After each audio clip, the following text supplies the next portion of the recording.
name is Miles Tails Prower, but most people call me Tails. Today, I will be reading you all Chapter 5 of The Walking Dead Hope, written by Goofy Gomez. Now, this story is a love story between these two characters, named Clementine and Louis. This is apparently in the Walking Dead video game franchise, and I've heard of it once or twice, but I never actually played it. But this chapter, even the rest of the chapters are in Wattpad. And Goofy Gomez, if you're watching this, thank you very, very much for giving us permission to read your story. Now, without wasting any more time, let's get reading. Morning sickness wasn't something Clementine had imagined when they found out that they were having a child. It certainly wasn't pleasant. She was kneeling beside the toilet of the room Jobbies had assigned them in, her small hands clutching its sides.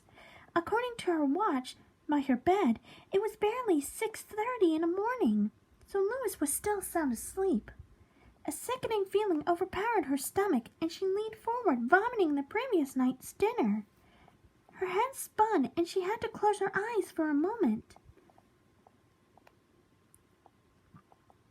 The room they'd been given was spacious enough, as it had once been a master suite in a rundown hotel. A king-sized bed stood in the middle, 2 nightstands flanking it on either side. There was a wardrobe to the right that contained stacks of old clothes. Most of them were moth-eaten, but Clementine had managed to find a plain black shirt to replace her old stained white tank top. She heard a soft knock on the bathroom door and turned to see her husband at the threshold. He had a kind smile, and his eyes were groggy from sleep. "Are you okay, baby?" he whispered, kneeling beside her. "Yeah, just some morning sickness is all," she assured him, offering him the best grin she could muster. The man placed a comforting hand on her cheek, caressing it with his thumb softly. "You need me to get you anything?" "I'm good," she said, nodding. "Should I go wake AJ up?" "Well, you should go wake AJ up." "Oh, sorry." Standing on, Louis said, "On it," and placed a kiss on Clem's forehead, exiting the room. She watched him leave, the smile never leaving her face. She thought about the impact Louis had on AJ's life, and still faced. She thought about the impact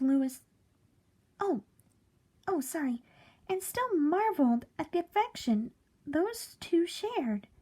He really had become a great father figure for the boy, and she was sure he would be an even better one for their child. Closing her eyes, Clem pushed herself off the toilet and stood up. She wiped her mouth with the sleeve on her jacket and turned to their bedroom, preparing for the day ahead. Jobbies had asked her to meet him at his office early in the morning to further discuss a unique situation. Clementine met Louis and AJ at the bottom of the stairs, abandoning her denim jacket for the day and instead choosing a black shirt alone. The trio walked down the hallway toward the main office. After she had told Jobbies about the reasons behind their coming to Richmond, he had escorted her and the others to their rooms and bid them good night. According to him, he needed time to think. They arrived at a set of oak double doors with ornate door handles. Louis knocked softly and stepped back, offering Clementine a wink as the door opened. Jobbies had let them in, still rubbing sleep off of his eyes.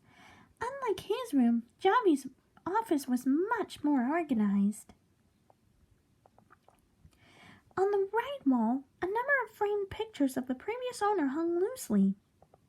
She noticed some pictures were of Jobbies and Gabe, though those were pinned to the walls by tacks. A big desk stood close to the back wall. A couple of chairs stood in front of it. They each took a seat. Jobbies sat behind a desk and crossed his arms. So, you're pregnant? He said by the way of introduction. Yeah, well, you're in luck, Jobby announced, clapping his hands. We currently have 9 pregnant women in the community, all of which were more than cared for with the equipment we have. That's great, Louis said, nodding at the man. But what's the catch? Jobby chuckled, making the wrinkles that had formed around his eyes more noticeable. No catch, I assure you, he said, shaking his head. We'll have to talk about your accommodations here. Plus, we need to go over the rules of the place. I understand, Clementine said, smiling at the man. You've become a great leader, Jobby, she complimented. Oh, thank you, Clem. Jobby shifted his seat, leaning his elbows on the desk. So let's talk business. Are you all staying here? No, Louis answered, just the 3 of us. Violet wants to be back with Minnie and the rest, so she'll come around every now and then to check on us. She's leaving in a few hours, so we let her sleep in. Smart idea, said Jobby. I don't think you'll be staying longer than you have to, right? I think we'll stay until the baby's born, and then see what we do from there, Clem said, frowning. This is all new to us, she added, putting her hand on her stomach. They spoke of the accommodations after that. Louis and Clementine would get to keep their suite. AJ would be moved to an adjoining room to that one at Clem's request. Javier promised Violet would be able to crash at the guest room near his own room whenever she wanted to drop by him for more than a day. After that was out of the way, Javier sat up straight. Now rules, he said. I trust you'll be respectful to all the citizens of Richmond. They nodded. Everyone must pull their weight one way or another. We can hunt, Clem suggested, glancing at Louis. We've been doing this for years. I don't know how I feel about you going out of your condition, Clem, Louis said softly, fidgeting with his hands. What, you think I'll get killed just because I'm pregnant? She inquired with a raised eyebrow, her tone mocking. No, I mean, Louis began before he was cut off by Jobby.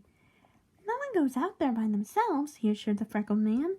Everyone goes out with a partner, and we all have walkie-talkies just in case. You 2 know how to shoot? He asked AJ and Louis. Yeah, replied the boy, nodding at Clem. I don't know, said Louis, knitting his brows. Never had to learn, since we didn't have many guns in the first place.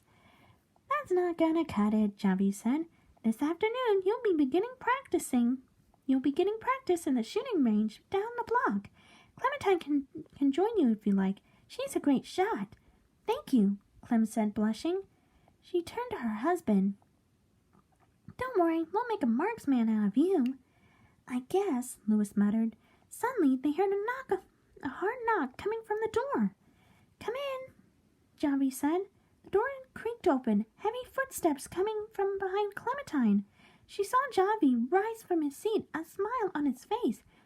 Turning to her left, she spotted a man she hadn't seen in 8 years. His beard, much like Jobby's, was shaved close.